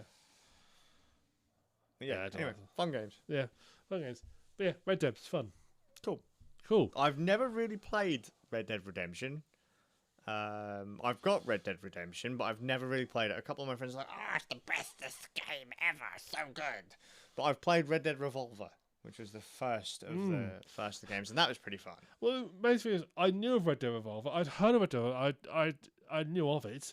Never clicked they were the part of the same series. Never clicked they the way. I thought after. Oh yeah, of course it must be a sequel because it's just why else would I call it the Red Dead? Why would you? But it never ever clicked that Revolver and Redemption were part of the same series. It's a fun game. If you ever get a chance to play it, it's kind of fun. It's goofy. Yeah. It gives you like little tiny levels to go through rather than a big open world sandbox like in Redemption and Redemption 2. But see, the thing is, I'm not really a huge fan of GTA anymore. So Red Dead Redemption Red Dead Redemption or GTA with horses is never. It's very GTA-esque. Yeah. It is when you play it is very GTA-esque. I mean, it still looks amazing. Because I said to my sister, "Do you think this game came out nearly 10 years ago?" But it looks absolutely amazing. Even now, it's like the landscape's like wow. The only thing is, got a lot of V-Sync issues I've been encountering. A lot of you always get tearing and stuff in PlayStation and Xbox games. Though I will say, if you want to play the Red Dead series, your best bet. By series, I mean like the one that everyone plays, or the ones that everyone plays. Redemption 1 and 2. If you want to play the Redemption series, get an Xbox. Yeah, because cloud compatible. Yeah, because you can actually buy a digital version of the Xbox 360 game on the Xbox One. So you can just play it straight out and then just fire up Redemption 2. Whereas if you want to play Redemption 1 and 2 on PlayStation, you have to have a PS3 and a PS4. Yeah. Because Sony suck. Yeah.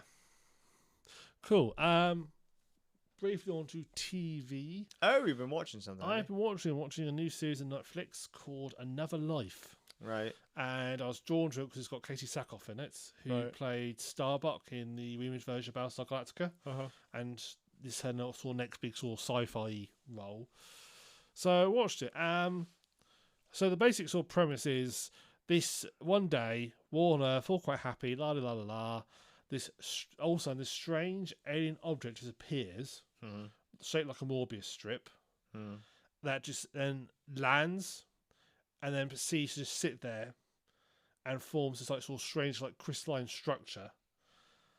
And no one knows what it's there for, and so forth. They're sort of looking at it, investigating, and doing research on it. Eventually, work out where it's come from, and it basically follows. This lady called oh god, I forgot her name. Nina, I think it might be Nina. It's something like that. Let's call her Nina. That's not her actual name. Nico, that's her name. Nico. There you go. Nico. I knew it began with an N. Nico and her husband, I think, is called Eric. I think he's very boring. It's very boring, so we don't remember. Yeah, basically it follows their sort of husband and wife, she's been put in charge of the ship to go see the aliens, and he's on Earth doing research. And although it's sci-fi, they've still got something. It's still they have to use. Although they've got faster than light, it's still very slow, faster than light. So it still takes some months to get places. Sure. Because to be fair, even if you travelled at the speed of light, it would still take best part of 5 years to get to our nearest neighbour. Yeah, sure. Because it's 4.7 light years away. So it's all slow but fast. So they have what's quite neat is they actually have the crew on board. They actually have like lots of spares because they have lots of people in sort of stasis. So if a crew member gets killed, they just wake somebody else up to replace them. That would be unfortunate. You wake up. By the way, well, that's what they're there for. They're backups. They're basically put in as like, okay, or they have like sort of specialists. Okay, you just hope that at that point you don't wake up until you get to the destination. It's like, oh, well, we're not there yet. You might, well, they might not. From what I imply, I think they might not even get waken up. They might just like go to sleep and then wake back up at home. It's like, yeah, we went there, we found it was fine. But they have someone who might be like a microbiologist. He might not be needed, but he might be needed. So they freeze him, sure. And if they need him, they just revive him, then put him back to sleep afterwards. That's actually quite an interesting concept. The ship doesn't need to have lots of people on board, but you want to have a big section of people if you need them, but you want to have lots of people alive. So you have a small skeleton crew maintaining the ship, which is actually only generally needed for a small bouts of time. The rest of the time they spend in stasis. Yeah. Other than that, everybody just gets revived as needed. And then those crews, so basically the whole crew's meant to spend time in stasis. What happens early on, they have a fault where basically they can't refreeze people. Oh. So they can get people out, but they can't put them back. So the crew are having to sort of like plan their stuff. So that's why they don't revive someone unless it's absolutely desperate, because they can't put them back to sleep. And then it's another person eating air, water, food. Draining resources. Yeah, draining resources. I'm going to be brutally honest. It's very much what I call a meh series. Right. As a lot of Netflix series are. Oh, there's been some pretty good ones on there, but you know when you feel that it's trying to do something, but it's not quite hit that. It's not bad. It's just very generic. Yeah. There's nothing quite. It's got some neat ideas. It's something that I could see them with a little bit of work could actually hit stride. Yeah, but hasn't quite reached it yet. Because the other half, we're following the crew on the spaceship going off to find the aliens. Her husband's back on Earth trying to communicate and talk to this alien object. Yeah. To be honest, all that stuff is really boring because he's a really dull guy. Sure. And so all the stuff with him on Earth is really tedious and boring. And he's like in with this journalist who's got just like 2.5 million followers on her blog, so she can like sort of. Yeah, constantly going on about her followers is like, oh, for crying out loud. Yeah, no one gives a fuck. No, let's get back to the let's get back to the sci-fi, not the social media. Yeah, actually, if it was all like, okay, we've got to go, I see what they're trying to do. They're like two groups both trying to do the same research, but it'd be neat if it was like, okay, you've got to go and sort of save us, and hopefully when you get back, we're still here. Yeah, that'd been a more interesting concept because quite early on they lose communication with Earth. So that would be more interesting concept. They don't even know what's going on Earth. They've just got to go and hope that it's all going well. Yeah, so that'd be quite a good sort of cliffhanger. You know, they get back to Earth and find the Earth's been wiped out by this alien creature, and didn't realise what's going on, or whatever. Because that'd been quite an interesting twist. Yeah, it's got the feeling of something good there, but hasn't quite got it. Sure. The issues I've found with it is that you can tell. My feeling is when you watch a sci-fi series. Obviously, they're not always by the same person. Every episode is usually written by a writer. But when you watch it, you should still feel like it's all by one person. Yeah. If you feel consistent.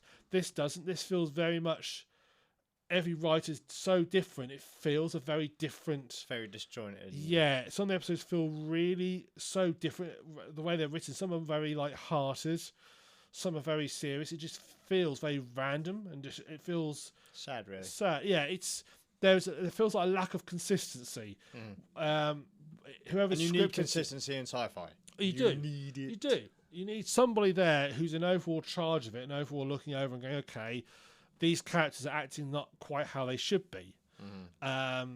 there's going to be a script editor who's going to overlook all these and go, right, this doesn't fit tie in with what we've already established. Yeah. And you get so you feel like every time you're watching a slightly different set of characters. 4 episodes in, the main character becomes a militant vegan, and then the episode after has a bacon sandwich. Exactly. Yeah. It has got random little holes and differences in. Yeah.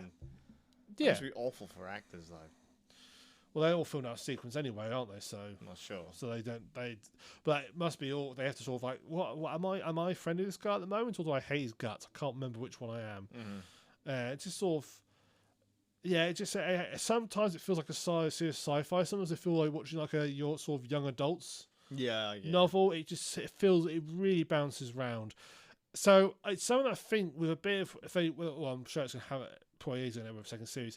With a little bit of work, it could be really good. Sure. But it just needs a bit of rejigging. I think the Earth stuff just needs to be more interesting because it really, the trouble with sort of the mystery of what is this object and what's it doing doesn't really work. We've already got people halfway on because the people who are going there have actually encountered another one and dealt with it. Oh right. Or they've they've had more luck interacting with that one they've encountered, which people on Earth haven't. So it feels a bit like. So at that point, the one on Earth is kind of irrelevant. Yeah, and it's like I don't really care. It doesn't really help that some of the actors in it I just don't care about. Sure. Okay. And it's not the usual thing like the jackass, really disliked character redeems himself later on, and it's like, oh, actually they weren't that bad a person, really. Oh, cry. It's like, no, they're still an arsehole. Bollocks to that. Yeah. So it's got some work to be done. Mm-hmm. But could I throw out a thing that I've watched? Yes. I'm going to keep this incredibly brief. Have you watched any of the John Wick films? No. Right. If you do, if you decide to watch, like, the first 2, do not watch the third yet. So, recently, Inky and I watched John Wick 3. Obviously, the third in the John Wick series. And it's an okay film. It's very John Wicky. It takes place right after John Wick 2. I'm not going to say anything because pretty much anything I say about John Wick 3 will spoil John Wick 2, which will spoil John Wick 1. John Wick is basically an assassin. I know his dog gets shot. In John Wick 1, his puppy dog gets... Right, so John Wick is a fucking badass assassin. Right, so imagine like 80s action film, one guy guns down like millions of people. Isn't it? Yeah. So, John Wick was an assassin, gets married, finds love, gets married. His wife ends up getting really sick. He kind of leaves the biz, as it were, and his wife dies. And then one day, just randomly, a dog turns up on his doorstep, and it was a gift from his wife, to kind of keep him company. And one day he's just out in his car with the little puppy dog, and some random asshole kid turns up and like early 20s or whatever, some stuck up asswipe. He's like, oh yeah, I really fucking like your car. How much for the car? Because he's some spoiled ass fucking like mafia boy or whatever. John says, car ain't for fucking sale. The dude says something in Russian that he doesn't expect John to understand. John does understand. Basically calls him a prick. Drives off. The guy then goes to steal John's car. In the process, kills John's dog. And John flips the fuck out and decides he's going to kick the shit out of the kid and everyone related to him. So that's how John Wick starts. Follow on John Wick 2. John Wick 3 starts directly after John Wick 2. We didn't know there was going to be a John Wick 4. I didn't read anything up about the John Wick films because I didn't want to spoil anything. No. In John Wick 1 and 2, he's wrecking people left and right really quickly. By John Wick 3, some of the fight scenes drag on far too long. You start getting introduced to completely uninteresting characters. It's like they're just throwing people in here for the shit of it. And the ending's atrocious. Because it is just literally the worst possible cliffhanger for John Wick 4. Yeah. Films shouldn't have cliffhangers. It annoys me. See, unless you'll go in opening that this is going to be part of a trilogy or whatever, films shouldn't have cliffhangers. Had I have known there would have been, had I have known there would have been a John Wick 4, I wouldn't have touched John Wick 3 until the fourth one came out. Yeah. Because the way it ended was awful, and as I say, some of the fight scenes dragged on. Like early on in the film, he's kicking the shit out like fucking 15 guys. Then towards like the middle of the film, 2 guys are like donkey kicking him through glass for nearly 5 minutes, or it feels like 5 minutes. It's like, it's 2 guys, dude. You've killed hundreds of people before you got to these guys, with no problem at all. Yeah. What the fuck's taking so long? Everybody can have an off day. Fucking, that was a really off day. That took so fucking long, and the ending was pathetic. The film itself wasn't bad. It was just like, yeah, we've seen this before. John Wick 2 had an alright ending. It's like, it's up to you. It was almost like it was up to you to decide. Right? You knew there was going to be a John Wick 3, but you could have literally just gone, I think this is what was going to happen next, and you wouldn't have had to watch John Wick 3. John Wick 3 ends in just such a way like, oh, really? Oh. So it's just a direct continuation from this one. We haven't actually, nothing has been closed. At all. None of it. You couldn't actually even imagine what would happen next. You have to see it for it to tie up. And I'm sick of it. Yeah. They kind of did the same thing with like Pirates of the Caribbean. Hey, let's make another one. Let's make another one. Let's make another one. Stop it, please. The character was great for the first 2 films. Yeah. Third film started off strong. Really started to slow down. Not everything needs a sequel. No. I was watching, do you remember a few months ago Tom talked about that TV series Russian Doll? I got into watching it. Really good, really interesting. It ends. There's now talks going to be a sequel to it. It doesn't need a sequel. Yeah, don't need one. It doesn't. It works. It makes sense being all by itself and locking off by itself. That works. It finalizes itself. It ends. It draws a line underneath it. But like Good Omens, Good Omens does not need a sequel. Yeah, for sure. I hope they do not make I one. And I've heard they might be. I don't know how. Don't. No. Don't. You've got such a high bar to... Yeah, that was a brilliant series. Don't fuck it up. They probably will, but don't. Please. Probably. But yeah, Russian Doll, really good, but does not need a sequel. So not everything. It's one of the things that, yes, it'd be nice to have more of it. Yeah. But it doesn't need it. Because eventually you will just get to the point where people don't want any more. They're sick of it. Yeah. It will go stale, and it will go stale at the worst possible time. Yeah. Certain series are designed to be seriable and so forth, and they work that way. Say Star Trek, for example, it was designed such a way that it could make lots of episodes and so forth, and you can keep making episodes and forever and ever and ever.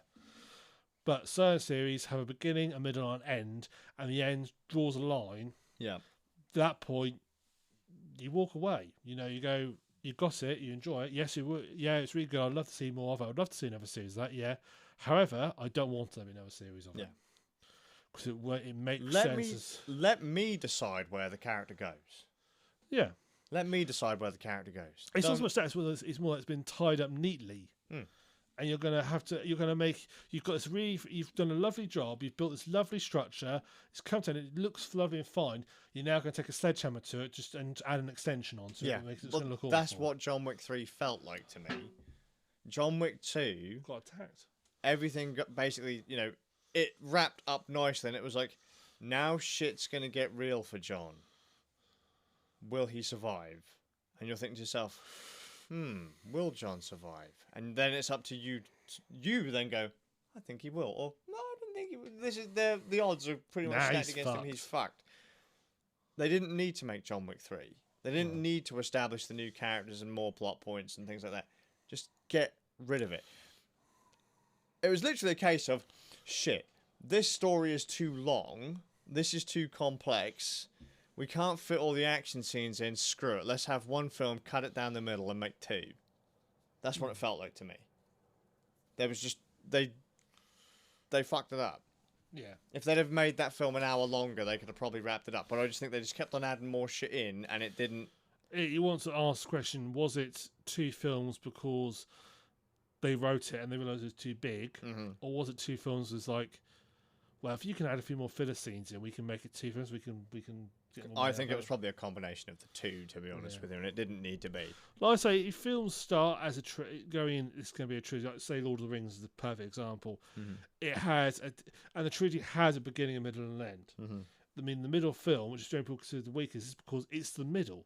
It hasn't got the beginning, but it hasn't got the end. But it's because it's going to be the weakest of the three. Yeah. It's the middle one. That's all follows of a plot progression.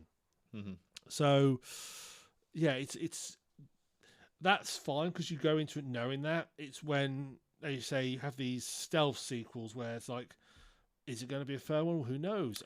No, it's. See, apparently I was the only one that was surprised. Because after speaking to a few people, they're like, oh yeah, I went onto IMDb and I found out that there was going to be a John Wick 4 because it's already listed there. It's like, yeah, but I don't go looking for information about films I want to watch. I just want to watch the film because it's so easy to get wrecked by spoilers online these days. Talking of films, just completely randomly, Breaking Bad films finished filming.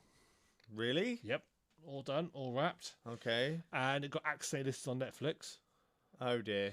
And it's following Jesse post and Brad. I haven't got high hopes, if I'm honest. Oh. Why?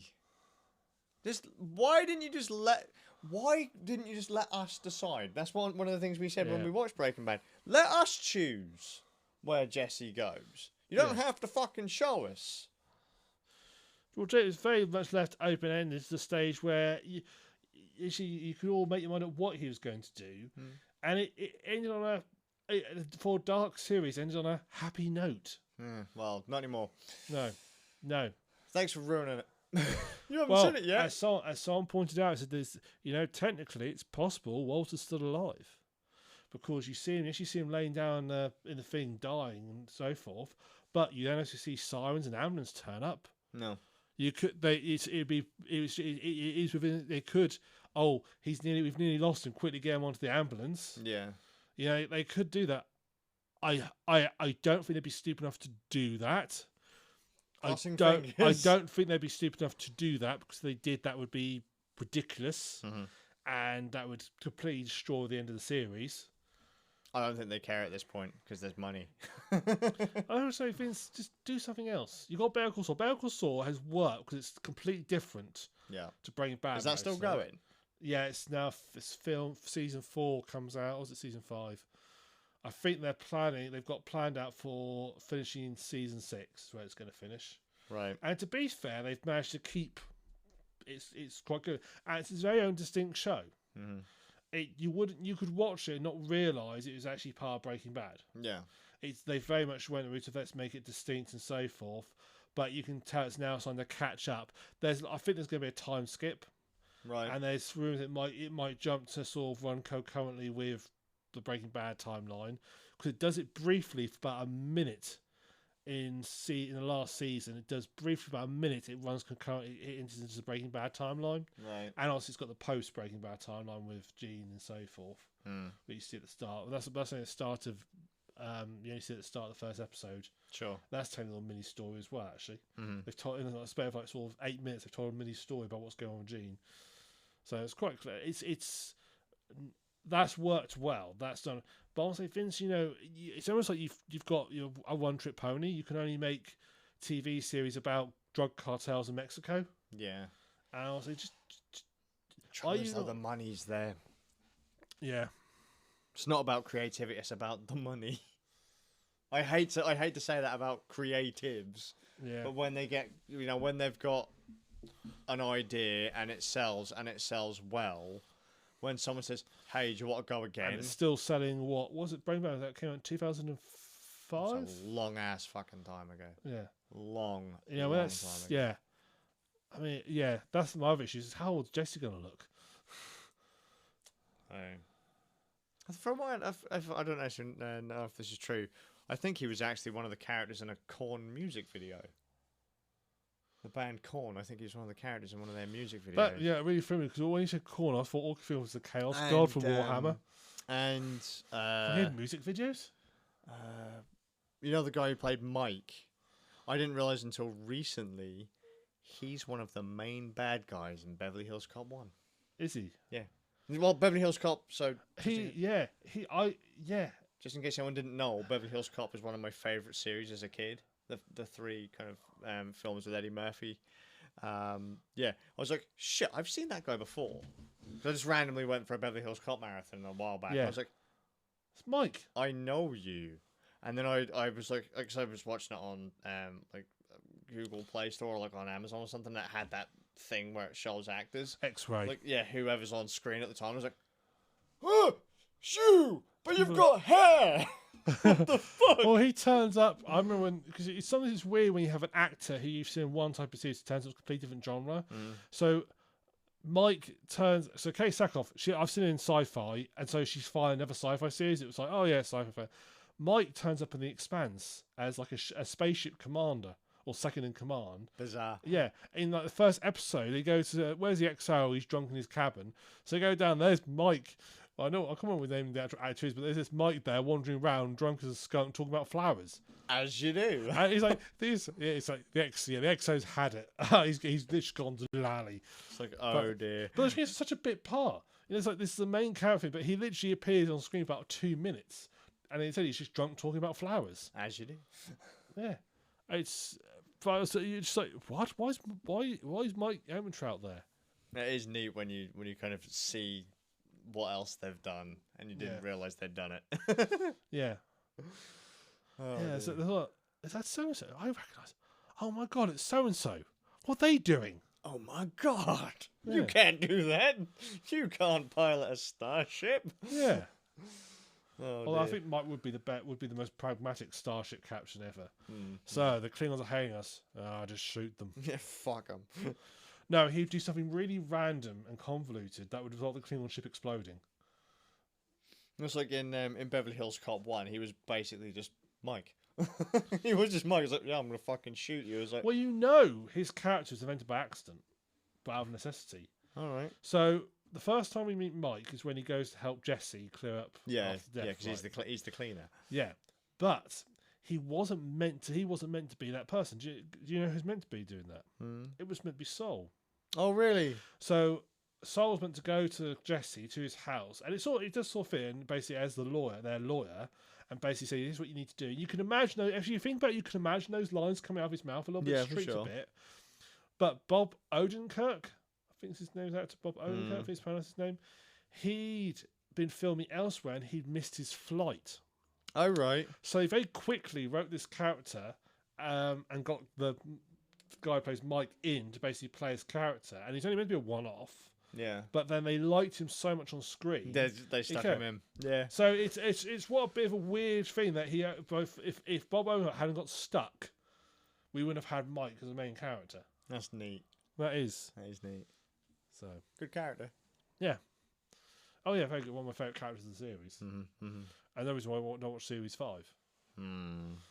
Series 5. No one speaks of Series 5. Yeah, I got the amount of hate I put online in the Breaking Bad form. So I like Breaking Bad, really good. I don't watch Series 5 because I personally think it went downhill drastically.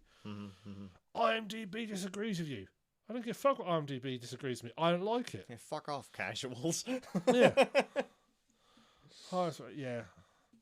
I had to leave that Breaking Bad form. Actually, I don't join stuff like that. I just don't do it. There's definitely varies in quality on subreddits. Some are good. I don't even go on Reddit. Reddit fucks me off. I do spend quite a lot of time on Reddit, but the subreddit Breaking Bad fucked me off. What really fucked me off was when Game of Thrones was on. For some reason, the whole subreddit decided that they were the best. They had to prove, because for a long time Game of Thrones had been higher rated than Breaking Bad, right, on IMDb, and they were obsessed. They were like, oh, Game of Thrones had such a poor last season, rah rah, we're going to be the best, and it was all like sort of memes of Walter going, I won. I just like, I'm fucked off with this. Like, guys, why can't you accept that's a good series? This is a good series. You can't have that. They've both got a score over 9.5 out of 10. Hey, no, you can't have that. There's got to be a clear winner. Yeah, this is the internet. I'm fucked off with this. So I left that series. I'm still on the Better Call Saul subreddit, but it's like because they're actually more sensible. They are a bit more sensible. They actually put interesting things on there. Whereas Brain Power is all just memes about breakfast and we're the best. Oh, fuck off. Good job, guys. You actually made me hate the series, so I'm going to stop. I'm going to leave this I will place. say, I that's one of the other reasons why I avoid a lot of stuff online when it comes to films and TV shows. And some people have said to me over the years, it's really stupid, man. Like, how can other people being hyped ruin a series or a game or something for you? It's like, because they drive it into the ground. Yeah. There's saying so. There is a difference between I really love XYZ to the point of saying it's the best thing ever. Nothing's the best thing ever. No. There's lots of things that are in the good category. You know, in the really good. There's a really good category that a lot of things fall into. For most people and so forth. Not everybody. You know, they both got personal tastes. But there's a lot of things that fall into that category. But that's a broad category. You can't shift through that category and say, well, this is the best of the best. No, you can't. There's like, you got the truly awful rubbish. Then you got sort of it's really rubbish, but you might be if you're really drunk, it might be watchable. Then there's all the middle of the road stuff. Then there's the good stuff, and there's the really good stuff. That's really all it comes down to in my book. You don't have to have. As soon as you start putting scores on things, it becomes a problem. I agree. Yeah, I flat out agree. Penicillin is very good, but now there are too many people. Not if you've got a virus. Never time travel before. Never go to the point before penicillin. Just take some back with you. Man, you fuck things up. Well, we're already pretty fucked as is. Okay, I would take some Betamax back with me, because I can get access to that because it's a veterinary drug, but it's basically penicillin. I can take it back. I'll then go back and get myself like close to the king. When one of his children's dying or something, I'd say, I'm going to miraculously cure him. You cheeky bastard. And then I become rich and famous. And there you go. They'll be then I'll probably get beheaded as a wizard. Doesn't matter though. There'll be paintings of you somewhere, like in an archive. It's like, holy shit, looks just like. I'll get the pose right. It looks just like you. We don't realise that it is like in 20 years' time we invent the time machine, and that's how that goes. Hang on a second, he's also wearing an MCRN shirt. Yeah, it's like, what the hell? He's got his Aperture Science t-shirt. I was like, what? That wasn't a thing then. Still got the little trademark on it. Yeah.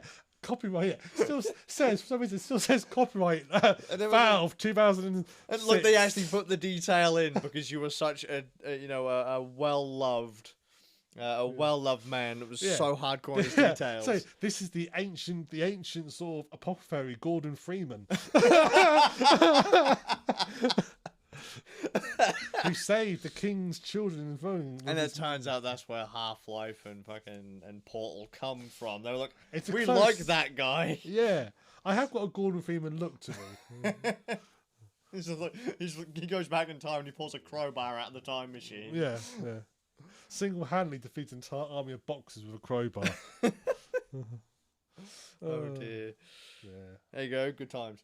Good times. Right. Shall we finish up? Sure, why not? Right, well, thank you for watching up in the SuffolkRam. Skazzs. Well, one of us will possibly be seeing you in a fortnight's time because I done fucked up. Go on. A friend of mine said, hey. You fucked up maths, right? I fucked up maths badly. A friend of mine said, hey, do you fancy going to see the Land Rover show on the 14th, 15th of September? I said, I think so. I'll just check to make sure it's not a podcast day. So I go on my diary. I go, okay, so this says podcast. So podcast, no podcast. Podcast, no podcast. No podcast. Do that. Do it twice and go, no, it's fine. There's no podcast on the 14th. We're fine. Excellent. So I go home, I book the hotel, pay the fee, also, pay the early no cancellation fee. It's cheaper. Good job. Yeah, because it's cheaper. If you get the no cancellation version. It's 20 quid cheaper. It is. It's like, Jesus. It was I was a bit annoyed because I was like, I wanted a confirmation of somebody. It's like, I need you to confirm you can do these dates. Confirm for me you can do these dates. And I was like, because the hotel's 50 quid at the moment, so I book it. Then she got back to me, total up to 80 quid. Like, I'm a bit annoyed by this, but it's okay. It's still cheaper to pre-book it. It's okay. It's fine. It's still fine. It's okay. Calm down, mate. Yeah. So, yeah. And then he said to me, he's also double booked as well. He said, "Oh yeah, it turns out I've got a family event on during the day. It's like Wednesday." I said, "Oh, it's at lunchtime, so I'm going to go there and we're going to sort of stop mid-afternoon and we can go over to the hotel." So it's fine. Luckily, it's only literally a 2-hour drive from where we are, so it's about a 3-hour drive from here. So it's like, right, okay. So we both dubbed ourselves, but yes, I done fucked up. How do you fuck up maths? I don't know. The basis of everything. And it's 1s and 2s. So yeah, it was only, and do you know when I realised? Do you know at what point I realised I fucked up? This afternoon about 3 o'clock. Good job, dude. I was thinking, oh, I go to Land Rover show in 2 weeks. Hang on a second. What also happens I'm podcasting in 2 weeks. Oh fuck! Will this be the first one you've missed? Yes. Woo! My streak. Well, if you do it yourself, that would be level pegging again. You sure? 'Cause didn't I miss 1 or 2? You've missed 1. Woo! We'll be level again. Yeah, boy, I'm back. Like, for fuck's sake, my streak had been going so well. 121 episodes, not missed 1. Fuck! I'm more annoyed by that, to be honest, than anything. No, I would be too. So.